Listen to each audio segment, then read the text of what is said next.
Bonjour à toutes et à tous et bienvenue pour cette nouvelle vidéo dans laquelle je vais essayer de répondre à un certain nombre de questions que vous vous posez sur le nouveau Front Populaire. Je vais vous parler à la fois de la question de la présidence de l'Assemblée nationale, je vais vous parler de la question du ou de la première ministre du nouveau Front Populaire, des discussions qui ont lieu autour de ça, des raisons pour lesquelles c'est compliqué, des écueils à ne pas franchir et bref, essayer de vous donner une vue d'ensemble parce que là, je sais que c'est compliqué, je sais que la presse n'aide pas à comprendre et qu'elle a plutôt tendance à tout embrouiller, mais je vous rappelle que dans la dernière vidéo que j'avais faite pour vous parler de l'actu politique, je vous avais dit ce qui importe dans la période, c'est la clarté politique, c'est savoir où on va, et bien justement, cette vidéo est là pour ça. On commence sans plus attendre et je vais vous parler d'abord de la présidence de l'Assemblée nationale. Alors au moment où je tourne cette vidéo, on sait qu'il va y avoir un ou une candidate unique à la présidence de l'Assemblée nationale pour le nouveau Front Populaire, mais on ne sait pas encore qui ce sera, si ce sera un ou une candidat ou candidate d'ailleurs à la présidence de l'Assemblée. Mais de toute façon, ça ne va pas changer grand-chose à ce que j'ai à vous dire parce que à partir du moment où on a ce candidat ou cette candidate, on sait dans quelle direction on va, on sait pour qui on vote, mais ça ne change rien à la question des rapports de force à l'intérieur de l'Assemblée nationale. Pourquoi je commence par cette question-là? C'est parce que c'est devenu la question centrale dans la période politique. Pourquoi? Parce que M. Macron, le président de la République, a dit que personne n'avait gagné l'élection législative. C'est faux, évidemment, c'est le nouveau Front Populaire qui est arrivé en tête et il est censé nommer un Premier ministre du nouveau Front Populaire. Mais en tout cas, voilà ce qu'a dit M. Macron. Et du coup, il a d'une certaine manière mis au défi l'ensemble des députés du nouveau Front Populaire sur la question précisément de la présidence de l'Assemblée nationale. Parce qu'il a dit que, en gros, lors du vote sur la présidence de l'Assemblée nationale, il y aurait nécessairement une majorité qui se dégagerait à l'intérieur de l'Assemblée nationale, vu que pour faire élire une présidente, ou une présidence en tout cas de l'Assemblée nationale, il faut qu'il y ait une majorité relative au minimum, je vais vous expliquer tout ça. Il dit, en gros, le camp qui me trouvera un ou une présidente aura légitimement le droit d'avoir le Premier ministre. Donc c'est devenu l'enjeu central, alors que ça ne l'était pas au début. Au début, l'enjeu central, c'était d'avoir un Premier ministre du nouveau Front Populaire, mais à partir du moment où il a dit personne n'a gagné, eh bien ça devient le centre de la décision politique. Et donc il y a un défi d'une certaine manière qui nous est lancé par Emmanuel Macron, défi auquel on est contraint de répondre maintenant, puisque le vote sur la présidence de l'Assemblée nationale, il est ce jeudi 18 juillet. Au moment où je fais la vidéo, on est mercredi après-midi, donc mercredi 17 juillet. Donc ce vote, il est central dans la journée de ce jeudi 18 juillet, et pour la suite, puisqu'il est censé nous donner la ligne politique. Alors comment ça se passe, l'élection de la présidence de l'Assemblée nationale? C'est écrit là-dedans. Règlement de l'Assemblée nationale, juillet 2024. Là, c'est le nouveau règlement. On l'a eu à notre élection de député avec l'écharpe tricolore que vous voyez derrière moi et puis le baromètre, enfin tous les trucs de députés qu'on nous a donné. On nous a donné aussi un règlement de l'Assemblée nationale, que moi j'adore le règlement de l'Assemblée nationale. Je l'avais potassé, mon dernier règlement. Il y avait des petits surlignages un peu partout et je me le suis fait chourer par un député, je ne sais pas lequel. Mais si un jour ce député se reconnaît dans une vidéo et voit un règlement surligné de partout avec écrit Antoine Léaumont au début, qu'il me le rende, parce que il me manque mon règlement travail. Bref, je passe sur les détails, mais donc c'est dans le règlement de l'Assemblée nationale comment ça se passe, et ça commence dès le départ puisque c'est article 9. Voilà ce qui va se passer au cours de la première séance de la législature, donc c'est ce jeudi 18 juillet. Et aussitôt après les communications prévues aux articles 2 et 3, on s'en fiche, le doyen d'âge, alors le doyen d'âge en l'occurrence c'est un facho, qui la dernière fois avait fait un discours dans lequel il avait félicité la colonisation de l'Algérie, bref, je passe sur ce personnage sordide. Donc le doyen d'âge invite l'Assemblée nationale à procéder à l'élection de son président.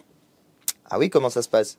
Le président de l'Assemblée, c'est la suite de l'article. Le président de l'Assemblée nationale est élu au scrutin secret à la tribune. C'est-à-dire qu'on va monter à la tribune, un par un, et mettre un petit bulletin dans une urne, qui est d'ailleurs une urne magnifique, verte en marbre, si je dis pas de bêtises, si mes souvenirs sont bons. Mais voilà, ça prend un temps considérable parce qu'on est appelé nominalement et on monte et on monte et on monte. Et en plus, aujourd'hui, ça va être, enfin, ce jeudi 18 juillet, ça va être une séance difficile pour moi parce que je vais être à côté de Madame Le Pen, ce qui n'est pas un après-midi comme on les apprécie. Bref, donc, voilà. Donc le président de l'Assemblée nationale est élu au scrutin secret à la tribune. C'est là que ça devient important. Si la majorité absolue des suffrages exprimés n'a pas été acquise aux 2 premiers tours de scrutin, au 3e tour, la majorité relative suffit et en cas d'égalité de suffrages, le plus âgé est élu. C'est-à-dire qu'il y a 3 tours dans cette élection de la présidence de l'Assemblée nationale. Alors comment ça se passe? Parce que là, c'est là que vous allez bien comprendre les choses. Au premier tour, chacun présente ses candidats. Donc là, le plus vraisemblable, c'est qu'il y ait un candidat ou une candidate du Nouveau Front Populaire, un candidat ou une candidate de la Macronie, ça a priori c'est Yaël Braun-Pivet qui est candidate, potentiellement un ou une candidate LR, genre on n'est pas macroniste, mais on n'est pas non plus, enfin bon bref, d'extrême droite, mais potentiellement un candidat comme ça, et puis un ou une candidate du Rassemblement National, et vraisemblablement Monsieur Chenu, puisqu'il était vice-président la dernière fois. Donc voilà, vous avez vos petits candidats qui sont là, et là tout le monde va voter. Donc au premier tour, ce qui se passe, c'est qu'on jauge les forces. En gros, vos candidats, ils vont obtenir des voix, on jauge les forces et on regarde qui a quoi, qui a combien. Au deuxième tour, la plupart du temps, il y a les mêmes candidats qui sont candidats. Et là, il peut commencer à y avoir des bougées. Parce que comme au premier tour, on a jaugé les forces, il peut y avoir des accords qui se signalent dès le deuxième tour. C'est-à-dire, en gros, par exemple, soit déjà, il y en a qui peuvent retirer des candidats, bon, ça c'est peu vraisemblable, mais il peut y avoir des petits bougées qui s'opèrent vers un candidat ou une candidate d'un autre camp qui n'est pas celui pour lequel on a voté au premier tour. Et là, ça permet de donner des indications, des indices, et de montrer que potentiellement, il peut y avoir une majorité relative qui s'exprimerait au troisième tour. Et puis au troisième tour, c'est l'élection, et puis là, c'est la majorité relative qui s'exprime. Et cette majorité relative, ça veut tout simplement dire que celui ou celle qui a obtenu le plus de voix est élu président ou présidente de l'Assemblée nationale. Alors quel est l'enjeu qui est contenu pour le nouveau Front Populaire dans cette période? Je vous l'ai dit, c'est que M. Macron a dit qu'il se baserait sur ce résultat pour nommer un ou une première ministre à l'issue de cette séquence-là. Et que ce serait en gros ce que l'Assemblée nationale a donné à voir. Donc nous, nouveau Front Populaire, on a presque 200 députés. Je crois qu'on en a 190, quelque chose comme ça. Donc on a 190 députés, on est la première force. Si on propose un candidat commun et que ce candidat commun reçoit des voix qui viennent un peu de l'extérieur, genre Lyot ou des gens comme ça, on est normalement largement en tête et on doit avoir la présidence de l'Assemblée nationale. Sauf si, il y a plusieurs hypothèses, sauf si les macronistes se mettent d'accord avec les lepénistes, ce qui était déjà le cas la dernière fois, tout le monde l'a oublié, mais c'est ce qui s'est passé la dernière fois. Ils s'étaient mis d'accord pour permettre l'élection d'Yaël Braun-Pivet à la présidence de l'Assemblée nationale avec des accords en gros, passe-moi le sel, je te passe le poivre, tu me fais élire à la présidence de l'Assemblée, et moi je te fais élire des vice-présidents. Et en l'occurrence, la dernière fois, il y avait quand même 2 vice-présidents du Rassemblement national, M. Chenu et Mme Laporte, si mes souvenirs sont bons, pour la dernière mandature. Ok ? Donc ça, c'est ce qui s'était passé la dernière fois, et il y a de fortes chances que ça recommence, puisque Mme Braun-Pivet négocie, discute avec le Rassemblement national. En tout cas, c'est ce qu'a révélé la presse. Alors je ne sais pas, je crois qu'elle a démenti après ça. En tout cas, c'est assez vraisemblable en réalité qu'il y ait ces discussions, puisque déjà, elles ont eu lieu la dernière fois, et que 2, la presse s'en est fait l'écho. Si jamais c'est ça qui se produit, du coup, le nouveau Front Populaire, on a beau avoir la majorité relative et être donc normalement ceux qui doivent à la fin emporter l'élection à l'Assemblée nationale, si jamais il y a des accords entre soit de désistement, c'est-à-dire en gros le Rassemblement national enlèverait son candidat ou sa candidate et voterait pour la candidate de la Macronie, Yaël Braun-Pivet, ça c'est hypothèse numéro 1. Soit il y a des accords entre LR et la Macronie qui peuvent peut-être permettre qu'ils obtiennent une majorité relative, et auquel cas M. Macron pourra dire « Ah ben vous voyez, la majorité relative, elle est du centre et de la droite raisonnable, en gros, etc. » Soit ils n'arrivent pas à se mettre d'accord, personne n'arrive à se mettre d'accord, et du coup c'est une présidence nouveau Front Populaire qui est élu. Voilà les enjeux de l'élection de cette présidence, avec encore tout un tas de possibilités intermédiaires, du genre, on ne retire pas les candidats, mais comme c'est au scrutin secret, eh bien, on peut demander à une cinquantaine de députés du Rassemblement national, par exemple, d'aller voter pour Yaël Braun-Pivet, pour qu'ensuite il y ait une cinquantaine de députés macronistes qui, la fois d'après, votent pour d'autres postes dans d'autres instances de l'Assemblée nationale. Vous voyez, c'est ça qui est contenu dans cette élection de la présidence de l'Assemblée. C'est la raison pour laquelle, pour ce qui concerne les insoumis, vous avez peut-être vu en début de semaine, alors je ne sais pas si vous avez suivi parce qu'il y a des étapes dans tous les sens, mais vous avez peut-être vu en début de semaine qu'on a dit, bon, puisque les discussions sur Premier ministre du nouveau Front Populaire, sont enlisées, on va passer à une autre discussion, parce que là il y a une urgence et il y a une deadline, on va passer à la discussion sur la présidence de l'Assemblée nationale. C'est pour ça qu'on a dit qu'il fallait qu'on règle d'abord cette question, vu que derrière, si on veut que M. Macron respecte ce qu'il a dit, c'est-à-dire qu'il nomme un Premier ministre ou une Première ministre qui sera issu de ce qui vient de l'Assemblée nationale sur la question de la présidence, bah, si on veut qu'il y ait ça, il faut d'abord gagner l'étape numéro 1, qui est donc le jeudi 18 juillet, élection de la présidence de l'Assemblée nationale. Maintenant, je viens sur la question Premier ministre, Première ministre, parce que je sais que ça prend du temps, que vous trouvez ça compliqué, et en plus, il y en a qui en rajoutent, puisque la presse, évidemment, ne nous aide pas. J'ai vu une absolument honteuse du Parisien qui disait que la France insoumise jouait le chaos et qu'on était en train de décevoir les électeurs de gauche. Bah oui, le journal de Bernard Arnault, le milliardaire Bernard Arnault, qui dit qu'on est en train de décevoir les électeurs de gauche, alors qu'il y a plein d'adhésions sur la France insoumise en ce moment, justement parce que tout le monde considère qu'on est sérieux, stable, et que la presse nous tape dessus de manière injuste et illégitime. Mais bon, on va croire le journal de Bernard Arnault et considérer que c'est de l'information et pas de la propagande. Bref, je passe sur les détails.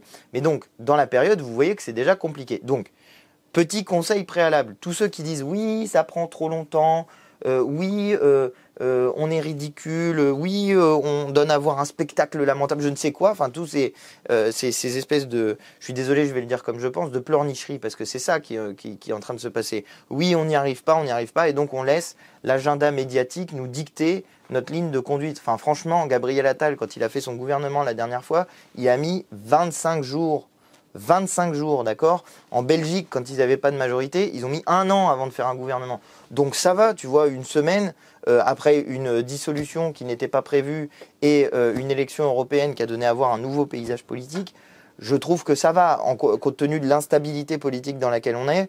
Il vaut mieux prendre un petit peu de temps et faire des choses qui sont solides et qui sont sûres, plutôt que se précipiter et prendre des mauvaises décisions sur la base de la fatigue et de bon bah on en a marre, alors donc on cède tout et on ne regarde plus rien et on ne fait plus de la politique, on fait juste de la communication sur la base de ah tiens celui-là il a une bonne tête, allez hop c'est fini, on arrête là et Monsieur Macron on le choisira bien. Puis en plus Monsieur Macron a dit qu'il ne le choisirait pas sauf si présidence de l'Assemblée nationale, raison pour laquelle j'ai commencé par ça. Bref, donc je reviens à cette question Premier ministre. Vous avez vu les étapes et je vous avais dit la dernière fois, dans la dernière vidéo, je vous avais dit si vous laissez taper sur Jean-Luc Mélenchon sans réagir, vous allez voir que ça va commencer par Mélenchon, puis après ça va être les Insoumis, puis après ça va être les Verts, et puis après ça va être tous les autres. Eh ben, ça n'a pas loupé.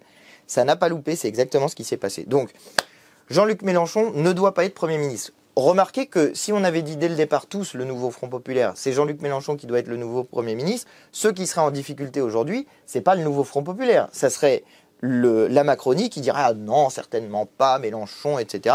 Et nous qui serions solidaires sur ce sujet-là, on pourrait dire, bah écoutez, vous respectez pas le résultat de la démocratie. Je rappelle quand même, c'est pas totalement absurde, hein, je rappelle quand même que la dernière fois, il a fait 22% à l'élection présidentielle, il était le candidat de la NUPES au poste de Premier ministre, c'est sans doute celui qui est le plus prêt à appliquer le programme de la NUPES. Bref, c'est un candidat qui est totalement légitime. Pourquoi il ne le serait pas? Parce qu'il s'est fait démonter, taper dessus par la sphère médiatique. Donc encore une fois, on va donner le point à nos adversaires politiques et à la sphère médiatique qui a tapé sur un candidat qui serait le plus légitime. Et d'ailleurs, la presse internationale ne regarde que la personne qui dépasse en France, c'est-à-dire Jean-Luc Mélenchon, il ne parle que de lui. Soit en disant bah, il a gagné l'élection, bravo champion, soit en disant, en l'agonissant d'injures, comme le fait la presse en France, mais en le faisant à l'international, en relayant un certain nombre de calomnies sur Jean-Luc Mélenchon. Je vous dis juste tout ça parce que je sais qu'il y en a peut-être certains qui s'agacent derrière leur caméra en disant oh, bah non, pas Mélenchon, etc. Mais c'est un piège en fait, vous tombez dans un piège si vous dites ça. Et je ne sais pas combien de fois il va falloir que le piège qui nous est tendu soit déjoué pour qu'à un moment donné on comprenne que si on tape sur le mec qui est le plus en hauteur, le plus repéré, le plus, le plus identifié comme le leader de la gauche, si on tape sur le mec qui est le plus identifié comme leader de la gauche, on est en train de se tirer une balle dans le pied. Je ne sais pas combien de fois il faudra le dire, mais il me semble que arrêter de faire ça serait déjà un bon départ pour essayer de créer de la cohésion. Donc, je vous avais dit la dernière fois, si on laisse taper sur Mélenchon, ça va passer aux autres. Vous avez vu que ça n'a pas loupé. Donc, on a d'abord proposé Mélenchon Premier ministre, ensuite on a proposé 4 noms, et après qu'on nous ait dit « Ah non, certainement pas Mélenchon », on nous a dit « Certainement pas un insoumis, car les macronistes vont faire immédiatement une motion de censure ». Ah bon, donc maintenant on écoute ce que disent les macronistes pour définir notre gouvernement à nous du nouveau Front Populaire. C'est quand même complètement lamentable comme manière de faire, et moi j'attends de voir quelle personne va déposer une motion de censure contre un gouvernement qui ferait l'augmentation du SMIC et l'abrogation de la réforme des retraites, et le blocage des prix, et l'augmentation des petites retraites. Mais bref, passons donc, il faut qu'on écoute les macronistes. Sauf que, si vous suivez cette logique-là, à la fin, vous tombez sur un candidat ou une candidate au poste de Premier ministre qui est Macron-compatible. Enfin, c'est l'évidence même. Si jamais vous cherchez à satisfaire les macronistes dans l'élection, pardon, pas l'élection, mais dans le choix du Premier ou de la Première ministre, bah à la fin, vous avez un macroniste. Si jamais il faut leur convenir, vous avez un macroniste à la fin, ou un Macron-compatible. Enfin bref, de toute façon, quelqu'un qui ne va pas faire le programme. Et je vous avais dit la dernière fois, dans la dernière vidéo, derrière les questions de personnes, il y a des questions de programme. Et c'est la raison pour laquelle je vous disais, attention, justement, j'avais dit pour ça, je dis attention, si vous laissez taper sur Mélenchon, vous aurez derrière l'abandon du programme qui va venir avec. Et bien ça loupe pas, on est précisément dans cette période-là. Parce que donc, après, non, certainement pas Mélenchon, ça a été non, certainement pas un insoumis. Et puis ensuite, il y en a qui ont commencé à dire oui, mais les Verts, ils ont invité Médine à leurs universités d'été. Et puis en plus, ils ont participé aux manifestations de Sainte-Soline. Donc certainement pas des Verts qui sont des éco-terroristes. Ah bon, certainement pas des Verts.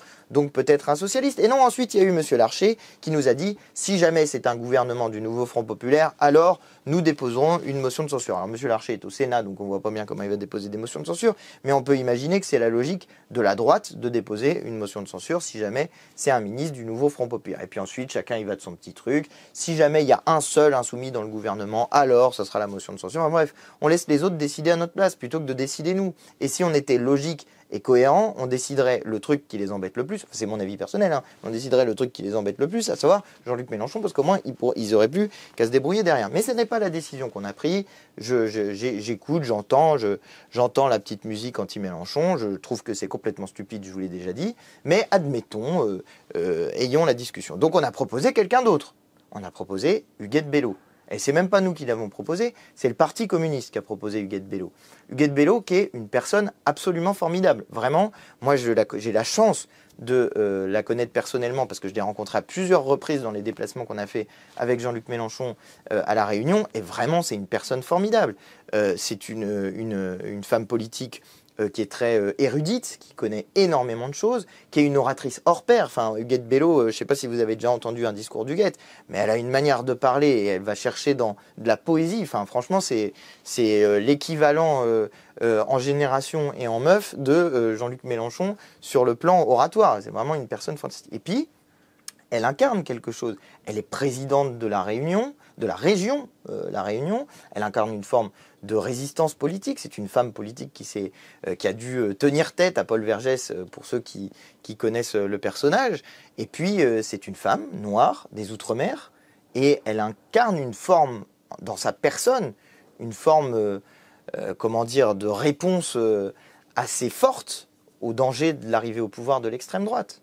Et puis Huguette Bello, c'est quelqu'un, alors ceux qui voulaient des macronistes compatibles, elle n'est pas macroniste compatible du tout sur le fond, mais il y en a 2 ou 3 qui ont dit que c'était une républicaine et qu'en gros, ils ne partagent pas ses idées, mais qu'on ne va rien dire sur le plan du respect des institutions républicaines de la part d'Huguette Bello. Ben, excusez-moi, mais ça me semble être une candidature quand même assez formidable. Je ne sais pas combien on peut en trouver d'autres comme ça, mais Huguette Bello, elle a l'avantage, 1, de rien renoncer de ne renoncer à rien sur le programme, 2, normalement de mettre à peu près tout le monde d'accord. Alors, c'est les socialistes finalement qui ont dit qu'ils n'étaient pas d'accord sans jamais donner aucune raison. Ils ont vraiment, littéralement donné aucune raison. Ils nous ont pas dit non, elle est trop radicale, ou non, si on a un gouvernement Huguette Bello, il sera censuré. Ils n'ont rien dit, on n'a rien eu. On n'a même pas de raison sur pourquoi pas Huguette Bello. Bon, d'accord. Et voilà, donc c'est dommage, parce que là, on avait un nom qui pouvait rassembler, on serait venu avec un nom, et on aurait pu passer aux étapes suivantes, mettre la pression sur Emmanuel Macron et dire maintenant, vous devez nommer Huguette Bello Première ministre. Et bien, c'est pas ce qu'on a fait. Et donc, ensuite, on est en train de reprocher aux insoumis qui ont quand même lâché sans circonscription. Sur celle qu'on avait, nous, on a donné sans circonscription dans l'accord du nouveau Front Populaire. On a proposé des noms qu'on a accepté de ne pas voir nommer Premier ministre, alors que nous sommes la première force du nouveau Front Populaire, ce qui était quand même ce qu'on avait dit au début. Bref, en termes de concession et on est prêt à lâcher des choses pour que la discussion puisse avancer, je pense qu'on est quand même pas mal, les insoumis, dans les négociations. Enfin, je veux bien qu'on oublie à chaque étape l'étape précédente, mais je pense qu'on est quand même plutôt conciliant et plutôt dans une logique de consensus dans les discussions qu'on fait sur le nouveau Front Populaire. Et donc là, on nous a proposé une nouvelle candidature qui est celle de Laurence Tubiana. Alors moi, pour être parfaitement honnête, j'en avais pas spécialement entendu parler avant, Laurence Tubiana. Je n'avais pas repéré cette personne. Je vois ce qu'elle a fait, je vois l'engagement qu'elle a au service de l'écologie, mais j'ai un problème politique qui est posé. Parce qu'il y a 4 jours avant que son nom soit proposé, eh bien, elle avait signé une tribune dans laquelle elle disait qu'en gros, il fallait abandonner une partie du programme du nouveau Front populaire pour qu'on puisse trouver une coalition avec les macronistes. Ben, moi, je ne suis pas d'accord avec ça. Mais j'ai un problème politique qui est posé. Et je suis capable de vous l'expliquer, je suis capable de vous dire pourquoi je ne suis pas d'accord. Je ne suis pas d'accord pour cette stratégie-là. Je considère que si on abandonne une partie de notre programme pour essayer de trouver une coalition avec les macronistes à l'intérieur de l'Assemblée nationale, c'est dramatique. Parce que si on fait ça, on trahit les électeurs qui nous ont fait confiance sur la base d'un programme, parce que les gens, ils ont voté pour nous, ils ont voté pour un programme, et on a un mandat qui est de faire respecter ce programme. Petit 1. Et petit 2, on donne à voir un spectacle qui est, le front républicain que nous avons fait pour empêcher l'extrême droite d'arriver au pouvoir, en réalité, il aurait un contenu politique, et on peut se mettre d'accord avec les macronistes. Oui, c'est vrai, d'habitude, on se tape dessus et on n'est pas d'accord, mais là, d'un seul coup, finalement, on peut s'entendre avec des gens avec qui on n'a rien à voir politiquement. Enfin, c'est absurde. Comment on peut faire un programme moyen entre les gens qui n'ont cessé de faire des cadeaux aux ultra-riches et les gens qui disent qu'il est temps que les ultra-riches partagent? Comment voulez-vous qu'on fasse un programme commun et des accords avec des gens avec lesquels d'habitude on n'est pas d'accord? Est-ce qu'on peut faire un programme commun avec des gens qui n'ont cessé de défendre des cadeaux fiscaux pour les ultra-riches? D'un côté, ça c'est les macronistes, et puis de l'autre, nous qui disons il est temps que les ultra-riches partagent et qu'il y ait un partage de la richesse dans la société. Vous voyez bien que ce n'est pas compatible. Comment on fait pour faire un programme commun avec des gens qui refusent l'augmentation des salaires, tandis que nous, on propose l'augmentation des salaires? Comment on fait pour faire un programme commun avec des gens qui refusent le blocage des prix, alors que nous, on propose le blocage des prix? Vous voyez, ça n'est pas possible. Ça serait mentir que de dire qu'on va faire une coalition, ou plus exactement, si jamais on fait une grande coalition centrale, eh ben, ce qu'on fait à la fin, c'est le programme de Macron. Parce que si vous cédez sur chaque étape, à la fin, vous faites le truc qui est le plus à droite, nécessairement, puisque si celui qui est le plus à droite vous dit « Ah bah moi, jamais je vais faire un truc de gauche », et que vous dites « Ah, mince, celui qui est plus à droite, il a dit que jamais il ferait un truc de gauche ». Comment on peut faire? On n'a pas le choix, on doit faire un truc de droite. Si vous partez comme ça dans une négociation, mais négociez rien du tout, ça sert à rien, payez directement le prix qu'on vous demande de payer, puis comme ça, vous gagnerez du temps. Enfin, vous voyez le niveau comment dire, de problème qu'il peut y avoir à se dire dans une négociation, parce que c'est une négociation et c'est un rapport de force, à partir directement perdant dans le rapport de force. À dire, oh non, bah non, de toute façon, on va se faire censurer, ça sert à rien même d'essayer. Bah non, c'est pas comme ça que ça marche. S'ils ont envie de censurer un gouvernement, ils essayent.